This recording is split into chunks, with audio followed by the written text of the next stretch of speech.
Oke, bismillahirrahmanirrahim. Assalamualaikum warahmatullahi wabarakatuh. Baik, pada pertemuan ini kita akan membicarakan terkait Enterprise Governance of IT, Alignment and Value.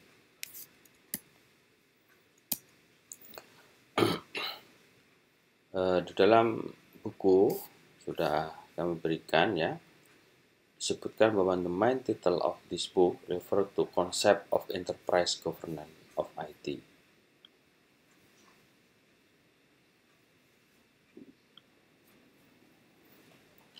Jadi buku ini merupakan konsep untuk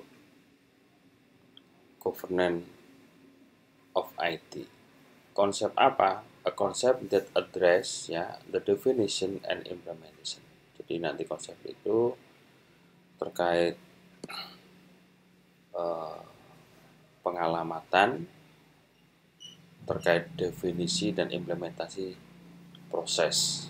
Nah, sebagaimana kita ketahui bahwa implementasi dari Enterprise Governance of IT ini membutuhkan definisi yang jelas, termasuk juga implementasinya gitu.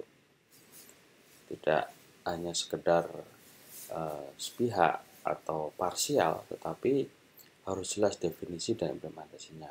Juga nanti terkait strukturnya. Strukturnya harus jelas. Struktur organisasi apapun yang menopang untuk keberhasilan dari Enterprise Governance of IT ini. Juga adalah relasi ini. Jadi mekanisme hubungan ya. Hubungan apa? That enable both business and IT people. Jadi bisnisnya jelas ya. Nanti juga ada ini apa?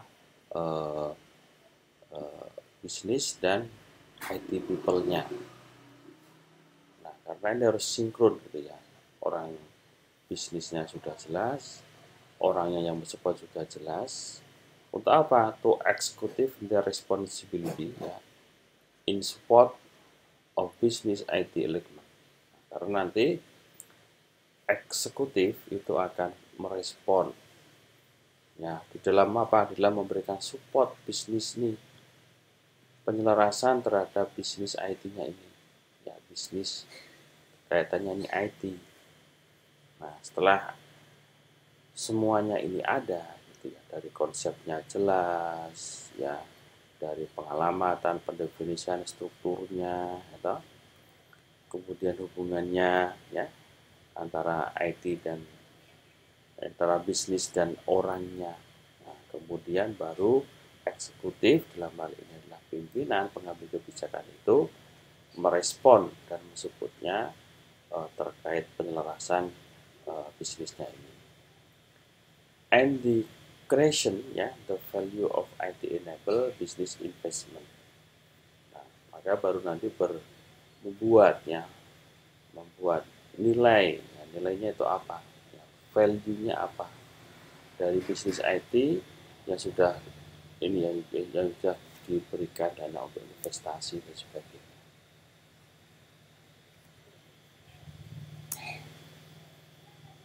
Nah, oleh karena itu maka nanti juga akan dikenalkan ya terkait two other important concept. Jadi di sini ada dua yang penting. Konsep penting itu adalah terkait bisnis atau IT-nya, penjelasan bisnis IT-nya, dan juga nanti adalah apa nilai yang tersedia ya, yang tersedia dalam IT tersebut. Nah, kemudian yang terpenting nanti adalah district core construct ya. Jadi ini ada 3 ya, konstruktur core ya, yang harus didefinisikan ya, dan nanti harus dapat connected to each other, berhubungan satu dengan yang lain ya, in place in context of the terutama konteksnya adalah dalam rangka ini ya, digitized organization. Nah, kita harus ketahui bahwa di dalam pembahasan governance of IT yang terpenting ini semuanya harus bisa memiliki konten digital yang baik ya. semuanya harus didigitalkan karena nanti larinya adalah kepada apa? Kepada story ya, data-data lampau, dan semuanya harus didigitalkan secara baik. Nah, nanti akan dijelaskan ya di dalam konsep ini akan dibicarakan lebih lanjut ya untuk proses pembangunan ke depan di chapter berikutnya. Nah, sekarang kita memasuki enterprise governance of IT in the context of digital organization. Jadi ini adalah konteksnya terkait digital ini ya, organisasinya. Nah, information technology has become crucial in this point. Pertama, kita harus tahu bahwa IT ini bisa menjadikan semuanya itu penting karena dia akan support melakukan untuk proses sustainability ya, keberlanjutan ya, juga untuk pengembangan pertumbuhan dari bisnis enterprise yang dilakukan.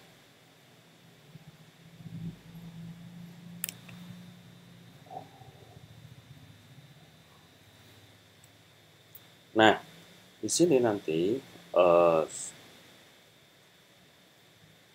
kemauan ya untuk mensupport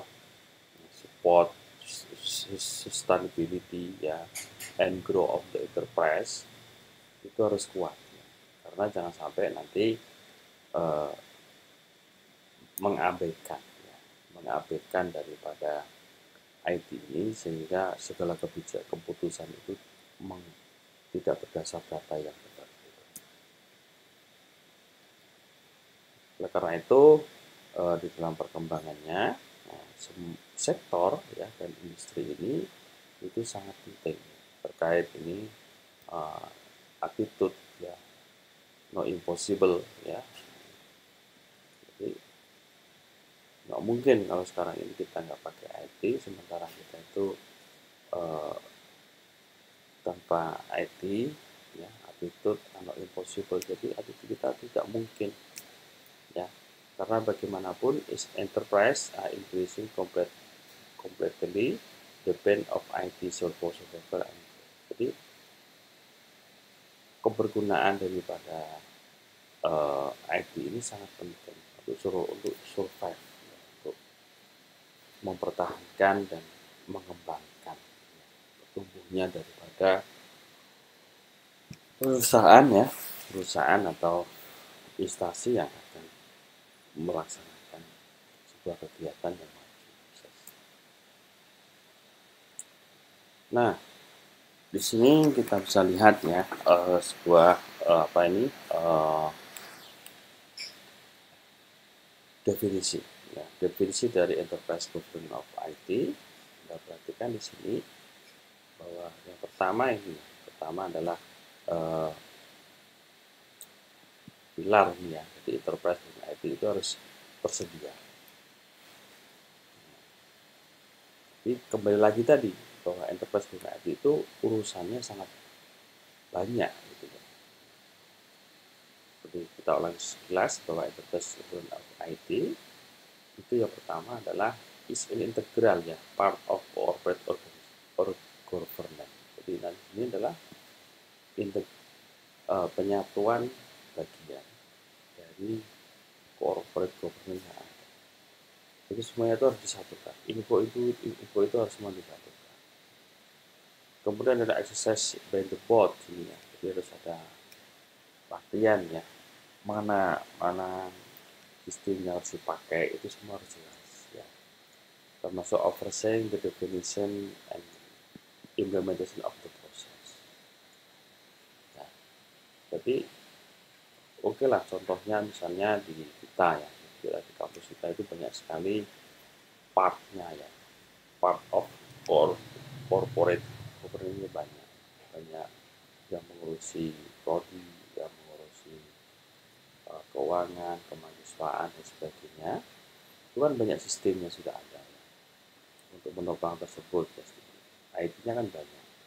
Ada juga di networking, ada juga yang di informasi kan banyak banget ya. Anda bisa merasakan banyak banget yang ada ya, dari mata kuliah yang paling simpel mungkin dari Anda berkegiatan membayar KRS yang ngambil mata kuliah itu kan semuanya harus ada sebutnya kan ada ya, ada KRS Universitas Edi, ada Net Akad, ada My Class, ada kepegawaian, macam-macam ya, itu semuanya sudah ada, termasuk ini definisi dan implementasinya pun harus jelas ya. Ini untuk apa, keperluan akademik, kepegawaian, aset dan seterusnya, termasuk ini ya struktur, jadi evaluasi mekanisme integrasi ini juga harus jelas ya, sudah ada orang-orang yang melayaninya, mekanismenya apapun di tata usaha, di LSI, di keuangan, itu semuanya harus ada ya. Apalagi yang IT people ini kan ada, kita ada di LSI yang selalu siap melayani Anda untuk urusan password, urusan koneksi dan sebagainya. Sehingga apa? Sehingga nanti di sini tidak hanya level yang tadi urusan operasional, tapi juga eksekutif ya, sebagai kebijakan, ya, sebagai strategik, sebagai struktural yang akan merespon mana-mana yang belum baik, mana yang sudah baik ditingkatkan, yang belum akan diusahakan ya. Ini termasuk untuk mensupport dengan bisnis IT penyelarasan ini agar semuanya itu nyaman gitu ya. Sehingga nanti akan muncul sebuah maka kalau sudah oke, interface-nya oke, semua berjalan baik, maka akan lari ke kanan ya, lari ke bisnis IT-nya ini, akan diselaraskan. Nah, kalau kita fokusnya di UMB ini pendidikan, maka akan disupport semuanya untuk keperluan ini, untuk pendidikan. Sehingga harapannya nanti di sini ada ini ya, ada bisnis value-nya. Bisnis value from investment-nya apa. Jadi akan muncul itu nanti nilainya apa, investasinya apa, itu ya nanti akan muncul sebuah benefit, sebuah dari mata rantai enterprise ke IT itu sudah tersedia, ditopang oleh bisnis IT ini sudah jelas ya, karena sudah match ya, di sini kita di pendidikan, urusannya banyak banget, sudah disesuaikan dengan kepentingannya, kemudian baru muncul di sini berupa apa? Berupa nilai tambah, inginnya nilai tambah, bukan nilai yang berkurang, tapi nilai tambah. Untuk apa ini?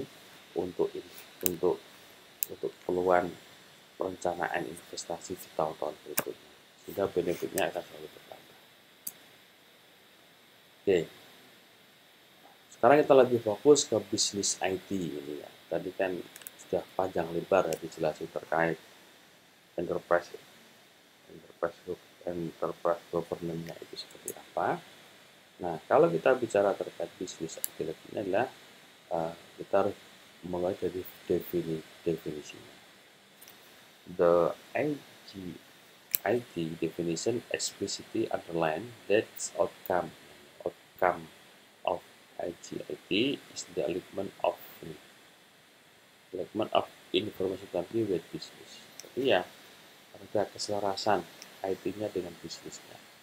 Jadi nuansa daripada IT-nya itu ya untuk melayani bisnisnya, yaitu di pendidikan. Dengan segala aksesorisnya, fitur-fiturnya. Anda mengambil contoh misalnya untuk kasus-kasus yang nanti akan dipresentasikan itu dengan beberapa macam. Bisnisnya beberapa macam. Bisnis di Traveloka, bisnis di Bukalapak, bisnis di Shopee. Itu kan macam-macam bisnisnya. Jualan. Nah, kalau kita itu adalah yang kita jual itu konten pendidikan. Ya, misalnya fakultas teknik, fakultas ekonomi, fakultas itu. Tapi kalau di tempat lain itu adalah konten. Ya, misalnya jualan apa, ya jualan apapun, ya itu tapi kemas dengan teknologi untuk memberikan ketertarikan ya, kepada semuanya adalah memberikan ketertarikan kepada para pembeli, pelanggan, diamond, klien dan sebagainya. Oleh karena itu, di dalam bisnis IT development ini adalah penjelasan bisnis IT ini adalah provide some initial insight into business development concept. Jadi harus jelas ya, beberapa inisialnya itu harus jelas bisnisnya itu. Ya, misalnya Anda bisa lihat ya, menariknya Shopee, ya, Bukalapak, Gojek, ya, Grab dan sebagainya itu kan dia memang memiliki konsep bisnis ya, sehingga orang itu tertarik, orang itu diberikan kemudahan, kejelasan ya, dan juga trust ya, kepercayaan ya, bagi pembeli untuk melaksanakan itu. Nah, nanti juga akan dibahas ya di chapter lebih lanjut terkait hubungannya ini secara lebih mendalam. Nah, di dalam strategi ya, di dalam strategi untuk penyelarasan ini ada sebuah model. Nah, model ini itu diadaptasi dari siapa? Dari Mr. Henderson ya, N. Venkatraman tahun 93. Kalau Anda ketahui bahwa strategi ini adalah dari IBM. Coba Anda IBM.com, ya, perusahaan besar raksasa IT juga ya di Amerika, di mana pada eranya itu dia mampu untuk merajai, terutama untuk server, macam-macam ya, bisnisnya itu macam-macam, bukan IT, hardware, software ya, yang merajai. Nah, di dalam sebuah jurnal dengan judul Strategic Development Leveraging Information Technology for Transformation Organization. Maka dia membaginya seperti ini. Untuk fungsi integrasi itu ada sumbu X ya, sumbu X ini, maka dia memberikan dua domain ya, yaitu bisnis dan informasi teknologi. Sedangkan untuk sumbu vertikal atau sumbu Z ini dia memberikan domain internal dan eksternal. Nah, dari sini itu Anda bisa kita lihat ya, bahwa bisnis itu harus dilalui dengan adanya strategi. Di eksternalnya ada strategi, kemudian juga ditopang oleh sebuah organisasi dan infrastruktur dan proses yang kuat.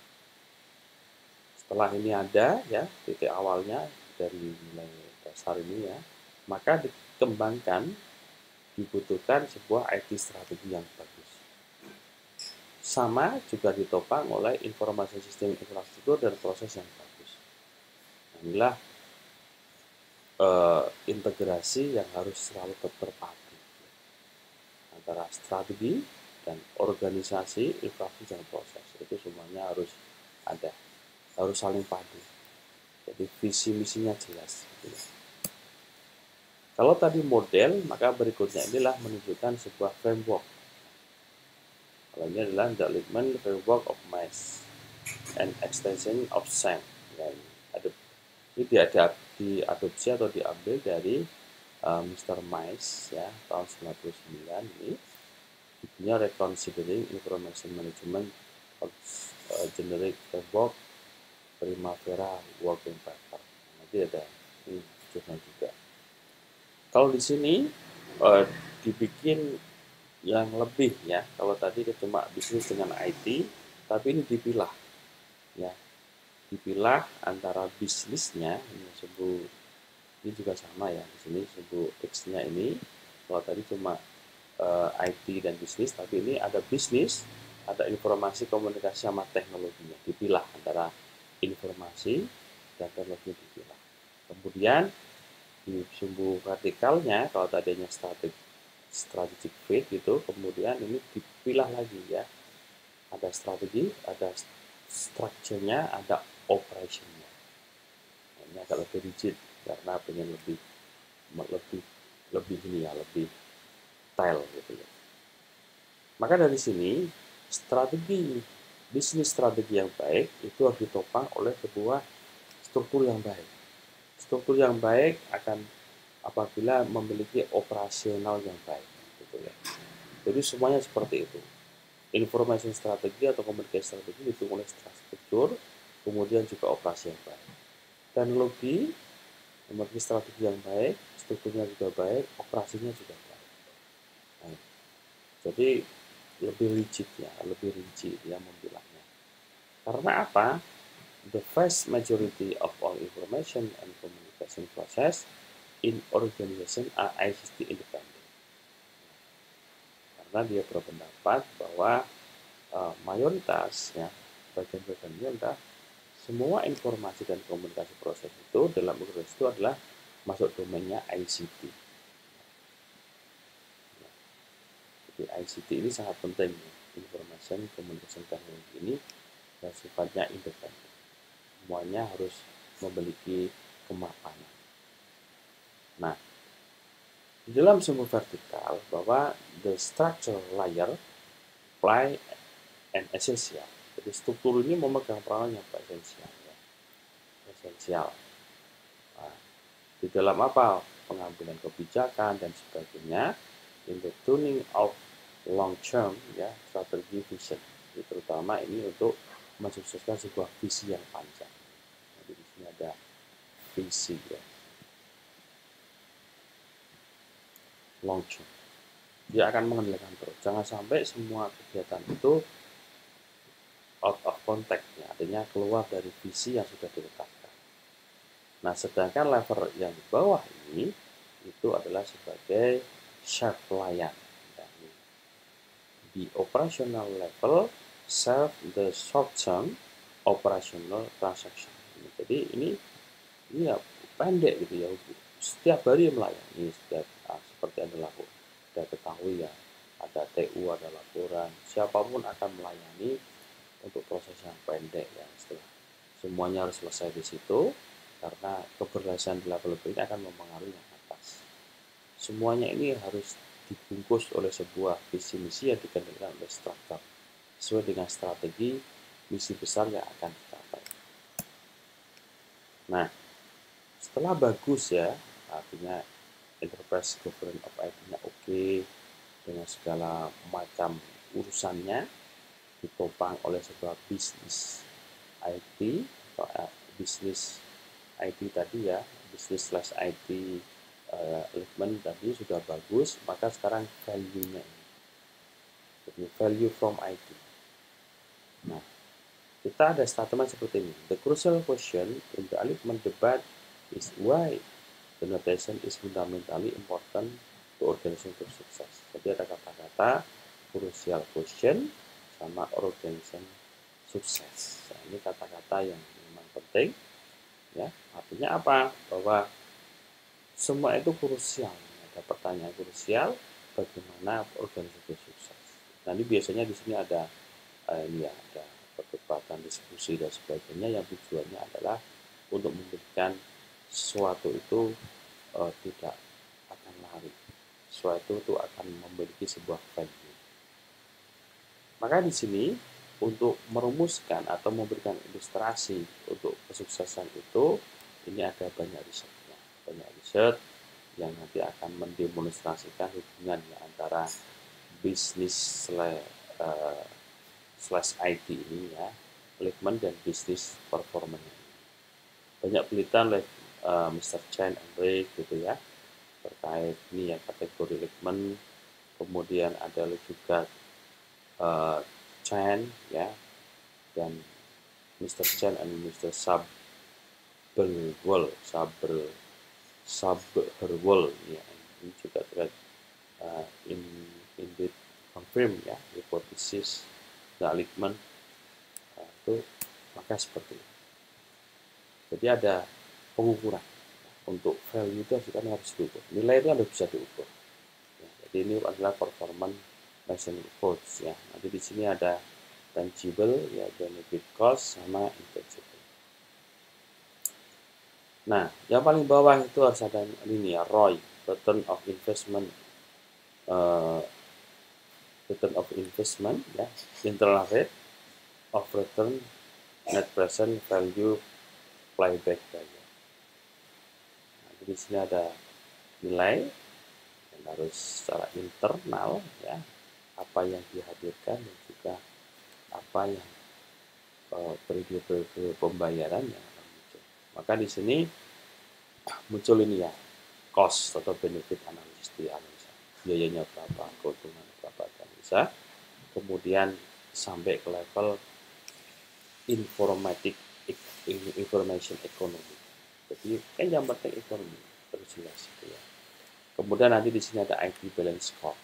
Jadi, keseimbangan skornya IT-nya harus juga muncul. Nah, dari sini untuk model pengukurannya ya, itu ada contoh. Nah, terkait gambar ini adalah business value hierarchy. Ini adalah sebuah hierarki yang menunjukkan sebuah nilai bisnis gitu ya. Yang ini diadaptasi atau diambil dari Mr. Broadbent ya dan Mr. Well tahun 98 dengan judul Leveraging the New Infrastructure for Market Leader Capital on Information Technology. Perlu ketahui ini adalah dari Harvard ya, Business School Prize, tahu sendiri ya, Harvard perguruan yang sudah terkenal dan sangat maju. Nah, dari sini kita bisa lihat ya, untuk mengetahui time for business impact, jadi pengaruhnya, impactnya apa terkait bisnis itu dapat dilihat yang pertama dari ini, frame wide IT infrastruktur.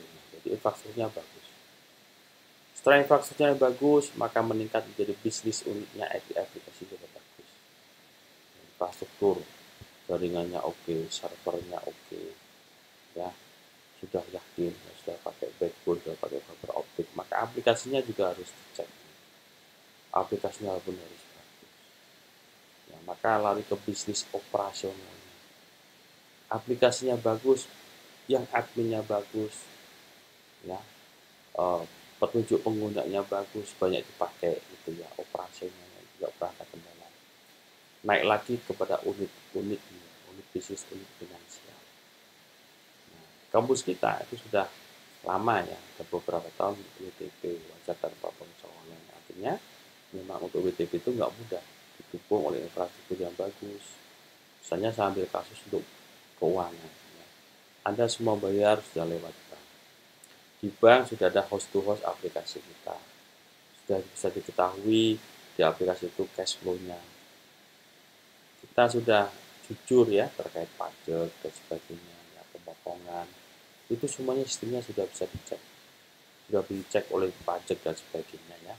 Sampai nanti gaji yang benar-benar dipotong. Kalau kurang pajak ya dibayar dan sebagainya. Itu semua sudah by sistem, bahkan personal ya, seperti saya dan sebagainya, kalau kurang pajak akan membayar, kalau sisa ya dikembalikan. Misalnya kan kita dipotong pajak. Ini contoh kasus ya, saya berikan contoh kasus real pada saya. Belum lagi ke Anda semuanya akan di kampus kita baik ya. Apapun pembayaran, kalau ada sisa ya dikembalikan. Nggak boleh sisa itu ditahan-tahan ya. Setiap ada pengembalian batal SKS itu biasanya langsung ada pengumuman, duitnya pun dikembalikan. Artinya dari segi infrastruktur, application, operasional, finansial, itu sudah baik. Oleh karena itu, kalau kita lihat di sampel measure, ini adalah terkait bisnis delivery-nya, saya tulis seperti tadi ya, saya utarakan contoh saya selaku tenaga pengajar, kemudian Anda selaku mahasiswa bisa lihat, dirasakan ya, TKTI yang ada di UND Anda bisa rasakan. Maka bisa lihat kita kalau infrastruktur ini harus ada ketersediaan ini ya, cost per transaction, cost per workstation ini ya Anda bayar, saya gajian, semuanya harus sudah lewat ini transaksi. Kemudian kita lihat time-nya, ya, implementation time-nya ini aplikasinya juga sudah ada. Ya, cost-nya ini juga sudah ada tadi ya. Ya, aplikasinya kepegawaian, ya, cost-nya sudah kita cek ada nominal gaji dan sebagainya. Kemudian time to bring new product ke market. Bagaimana produk itu ke pasar gitu ya. Nah, mungkin kalau kita, kalau saya produknya kan beda ya.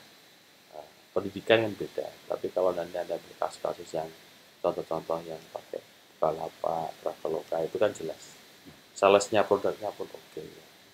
Produk servisnya pun oke, ya. Kalau di kita ya produk kita adalah ada yang pendidikan, ya, salesnya di admisi, kemudian ya, untuk produk kualitinya kita kan ada juga bagian untuk kualitas, ya, menjaga kualitas Anda, dan Kapolri, ada dekan dan sebagainya akan menjaga. Kalau di sana ya sudah otomatis, ya. Anda bisa bayangkan Anda beli GoFood dan sebagainya itu sudah otomatis, ya. Salesnya yang menjaga makanan, yang mengantar, semuanya itu diawasi oleh sistem, ya. Tidak orang tapi sistem yang akan melakukan justifikasi. Sehingga harapannya apa? Ada revenue grow, ya, kelihatan, ya. Asetnya juga kelihatan, revenue per employee juga kelihatan. Anda beli makanan, yang ngantar juga tidak komplain, ya, dia sudah mendapat penghasilan. Asetnya juga sudah jelas, ya. Walaupun pakai sistem, ya, itu semuanya aparaturnya adalah aset yang dimiliki oleh Traveloka, oleh GoFood, Gojek dan sebagainya. Dan tentunya mereka selalu operasional setiap hari, otomatis ada grow, ada peningkatan, ada benefit, karena urusan bisnis unit misalnya semua sudah beres, semua sudah merasakan kemanfaatan, dan semuanya bisa merasakan secara baik. Begitu juga di kampus kita, yang itu sudah amanah, adil, sehingga semua senang, ngajar senang, ada kuliah senang, ya, semuanya karena sudah terbagi, ya, secara sesuai dengan zona masing-masing. Nah, itu saya kira gitu ya untuk materi ini. Mohon maaf untuk materi ini saya sampaikan secara online via akses YouTube, karena punya beberapa agenda ya yang harus saya hadiri untuk Artikom. Artikomnya sisi yang penting harus diikuti karena kita memang di bawah Artikom untuk aplikasi dan seterusnya. Terima kasih atas perhatiannya. Saya akhiri. Assalamualaikum warahmatullahi wabarakatuh.